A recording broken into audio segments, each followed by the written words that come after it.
Seattle allows the fifth fewest pass. Oh, no, since week 4. Seattle's allowed the fifth fewest passing yards per attempt. And only one quarterback has scored more than 17 fantasy points in that stretch, and it was Sam Howell. They've done well against the gimpy Joe Burrow, Lamar Jackson, Brock Purdy. But you don't care. You're starting Dak Prescott. What is he, number 1, number 2 this week? Uno. 1. Okay. Let's knock out Dallas real quick here. Start Dak, start Lamb. We'll save Tony Pollard for last. Brandon Cooks, starter sit. High end number 3 receiver. I'd like to sit. No, I'd like to sit too. I sit most of the day. Yeah, we'd like to sit Brandon Cooks. Okay. Jake Ferguson. You never know when he's going to get 3 targets, 7 targets, but he has 3 straight games with 35 or fewer yards. And Seattle, they don't seem like a very tough matchup, but they are 12th against tight ends. Starter sit Jake Ferguson. Low end, tight end 1. You hope you have a better option, but if you don't, it's fine. Pat Freiermuth. I'm starting Freiermuth over Ferguson. Yep. I'm starting anybody with any type of upside over Ferguson. So that includes Taysom Hill. It includes Dalton Schultz. Even Evan Ingram and David Njoku, I would give the nod to over Ferguson this week. Schultz is an interesting one because they're kind of similar. They both feel like they need touchdowns to be successful this week. Yeah, that is a tough one. So Dave's going Schultz over Ferguson. Jamie, how do you rank it? I would too, but I mean, they just feel like they're the same type of tight end at this point. It's interesting. I was looking at this because we've talked a lot about how the Texans and Bengals are so bad against tight ends. I think the Broncos are actually giving up the most fantasy points to tight ends now. They are. That is true. And that is Dalton Schultz's matchup. All right. So Tony Pollard, encouraging stuff. Over the last 3 weeks, there are 49 running backs with 15 or more carries. He is 16th in yards per carry, but he's averaging 4.9 yards per carry. 7th in yards after contact per carry. 3rd in avoid rate. And that has been what really he was not making anyone miss, but 3 straight weeks with a good avoid rate. 8th in explosive run rate over the last 3 weeks for Tony Pollard. And he's done that against really easy competition. That's the caveat here. Giants, Panthers, Commanders. Seattle's kind of had an up and down run defense. They give up a ton in the passing game. They give up the 4th most fantasy points to running backs. So, Heath, I'll let you start. Do you like Tony Pollard this week?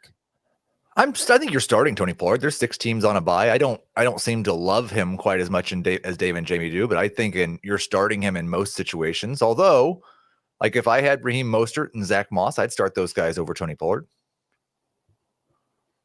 All right, guys. He's got him 18th, and you, Dave and Jamie, have him in the top 10. So, Dave, you like him quite a bit.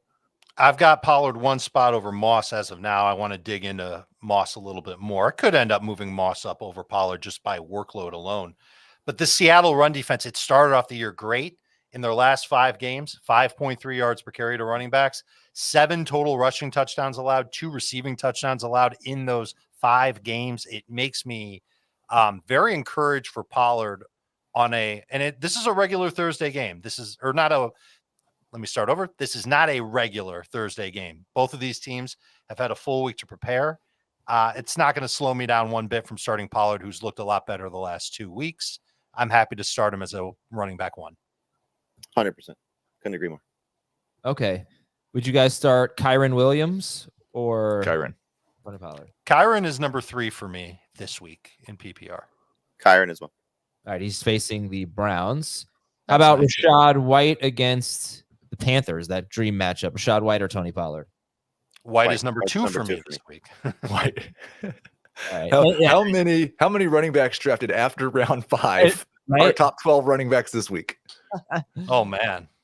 Derrick Henry against the Colts or Tony Pollard? Pollard. I'm with you. Yeah. Okay, last one. The Lions running backs or Pollard. They're at the Saints. Pollard. Gibbs, Pollard, Montgomery. Yep. All righty. To the Seahawks. Well, first of all, this is hopefully for Tony Pollard's sake, the Seahawks can keep it close. They're 9-point underdogs. It's unbelievable how many blowout wins the Cowboys have had. I think they've only had 2 games that were 1-score games. The Chargers game and the Eagles game. It's just it's bizarre how many blowouts they've been a part of. They've played a lot of really bad teams. Like They have, yeah. Commanders, Panthers, Giants, the Rams. That was with the backup quarterback, right? Yeah, for part- No. Well, Yeah, Then again, Stafford got hurt. He got hurt in that game, yeah. Right. I think they were going to blow them out anyway.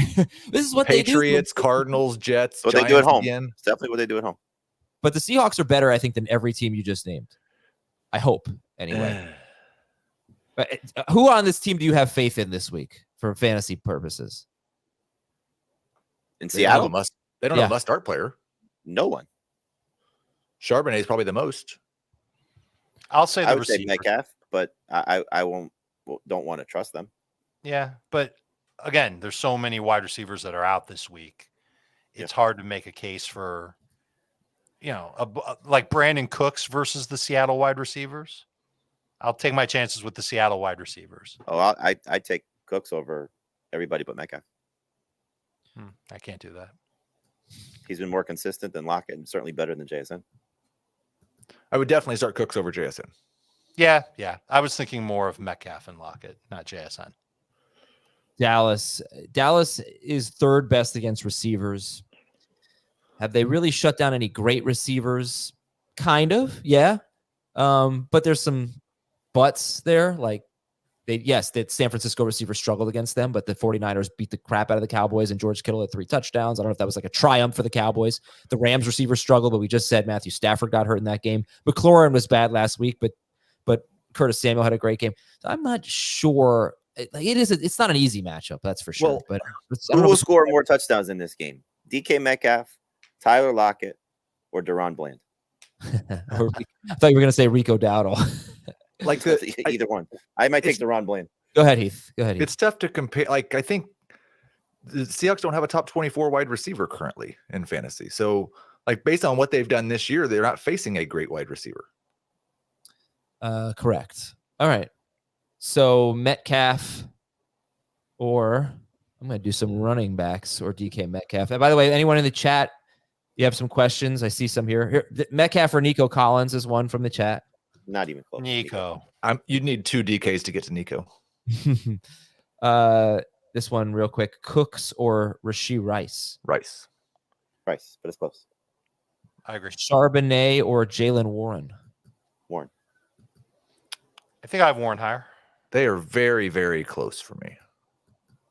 Would you start Javonte Williams against the Texans or DK Metcalf? Metcalf. I think it's DK. Definitely DK in PPR. Although Javonte might have as many catches. Javonte's not good in non-PPR. Yeah. I think Deebo Samuel's kind of a tricky one for me this week or every week. But Deebo or DK? Deebo against that defense that played 95 plays and their secondary, how bad they are. I'll take Deebo. Same. Deebo. All right, so I just want to talk about Charbonnet, obviously important player here. He faced the Niners last week. He had 18 touches, and he had 9.8 PPR fantasy points. He's getting a lot of catches lately, but another tough matchup here. So Javonte Williams or Zach Charbonnet? Charbonnet. I've got Javonte. How about Brian Robinson against the Dolphins or Charbonnet? Charbonnet. I've got Robinson. How about Derrick Henry or Charbonnet? The King. Henry by a lot. I've got Charbonnet just barely. If Aaron Jones is not practicing Wednesday or Thursday, Charbonnet over Dylan. Yeah. So you don't hate Charbonnet. 6 teams on a bye. I think what he did in the second half was much more encouraging than what he did in the first half. The fact that they were throwing to him, obviously score was part of that. And I think that'll be a factor as well in this game. He's going to catch probably 4 to 6 passes, and that will sort of save him in PPR.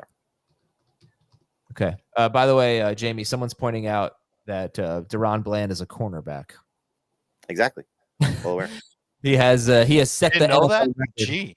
He set the NFL record most pick sixes in a season. Is it 5 or 6? I believe he has 5. I think the number is 5. Has there ever been a less descriptive last name? Cowboys DST, you are starting them. And would you start Kenny Pickett over Geno Smith? I would, yes. I've got Geno, but I don't want to start either one. If you're starting Pickett- either one, you're in deep trouble. It's Geno over Pickett for me. Kenny Pickett has been awful, and Geno Smith has been equally awful, especially on the road. Would you roll the dice on Will Levis over both? No. No. I would.